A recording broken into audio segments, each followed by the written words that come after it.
hooyo ma ogtahay in baytaraafka ama beetrootku uu awood u leeyahay inuu bedelo caafimaadkaaga iyo koritaanka ilmahaagaba. Assalaamu calaykum waraxmatullaahi wabarakaatuh. Waana wanaagsan idin lahaantiinba kusoo dhawaada barnaamijka haweenka iyo caafimaadka. Magacaygu waa Sagal Cabdilaahi, ahna kalkaaliso caafimaad. Halkan waxaan idinkula wadaagaa toddobaadkiiba mar xogo muhiim ah oo ku falanqeyno caafimaadka haweenka. Maanta waxaan ka hadli doonaa baytaraafka ama beetrootka iyo 6 faa'iido uu leeyahay hooyada xilliga ay uurka leedahay. Baytaraafka oo kamid ah khudaarta ugu caansan ee dadkeenu isticmaalaan, kaasoo leh faa'iidooyin badan oo caafimaad si gaar ah hooyada xilliga ay uurka leedahay. Haddaba maxay tahay faa'iidooyinka uu leeyahay baytaraafku? Faa'iidada koobaad, baytaraafku wuxuu ka qayb qaataa kobcinta koritaanka ilmaha uurka ku jira, maadaama uu hodan ku yahay vitamin B9 oo muhiim u ah koritaanka maskaxda iyo lafdhabarta ilmaha, kana hortagta cilladaha loo yaqaan neurotubal defect oo ah cilladaha halis ah oo ku dhaca maskaxda iyo lafdhabarta ilmaha yar maalmaha hore uurka. Faa'iidada labaad ee uu leeyahay baytaraafku hooyada xilliga uurka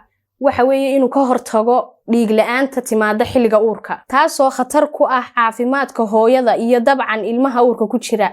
Waxaanu baytaraafku qani ku yahay birta oo iyaduna kordhisa heerka hemoglobinka ku jirta jidhka. Faa'iidada saddexaad ee uu leeyahay baytaraafku hooyada uurka leh ayaa waxay tahay inuu hagaajiyo habwareegga dhiigga ee jidhka. Waxaanu baytaraafku balaadhiyaa xididada dhiigga, taasoo wanaajisa socodka dhiigga, gudbinta nafaqada iyo oksijiinta, isla markaana yaraysa daalka hooyada uurka leh, kana dhigta jidhka mid nafis ah oo aanay dareemeyn wax cidhiidhiya. Sidoo kale faa'iidada afraad ee uu leeyahay baytaraafku hooyada uurka leh ayaa waxa ay tahay in uu door weyn ka ciyaaro habka dheefshiidka jidhka, maadaama uu maadada fibertu ku badan tahay baytaraafka, taasoo yaraysa calool istaagga oo ah dhibaato hooyada uurka leh ku badan, dhibaatadan oo soo noqnoqota xilliga uurka. Dhinaca kale, faa'iidada shanaad ee uu leeyahay hooyada baytaraafku xilliga uurka ayaa waxa ay tahay inuu kordhiyo difaaca jidhka, maadaama uu qani ku yahay vitamins kor u qaada awoodda difaaca jidhka kana ilaaliya caabuqa iyo cudurrada. Faa'iidada lixaad ee hooyadu ka heli karta baytaraafka ayaa waxay tahay inuu xakameeyo cadaadiska dhiigga. Baytaraafku waxa uu hodan ku yahay nitrate, kuwaasoo ka caawiya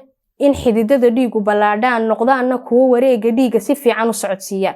Taasina waxay ka hortagtaa inay hooyada uurka leh uu kaco cadaadiska dhiiggeedu, pregnancy inducing hypertension, taasoo yaraysa khatarta halista ah ee birkalaamshiyada. Wuxuu leeyahay baytaraafku sonkor dabiici ah iyo iron, kuwaasoo siiya jidhka tamar caafimaad leh oon kor u kicinin sokorta dhiigga, waxayna ka caawisaa hooyada uurka leh inay dareento firfircooni iyo tamar dheeri ah haddii ay isticmaasho baytaraafka. Ugu dambeyntii, inaynu dawo raadsano waxaa ka fiican inaynu raadsano cunto caafimaad leh. Baytaraafku ma aha kaliya cunto dhadhan fiican, balse waa il caafimaad oo qof waliba ku sixi karo caafimaadka jidhkiisa. Haddii ay si maalinlaha hooyadu isticmaasho baatroolka, waxay ka heli kartaa faa'iidooyin badan oo caafimaad u leh hooyada iyo ilmahaba.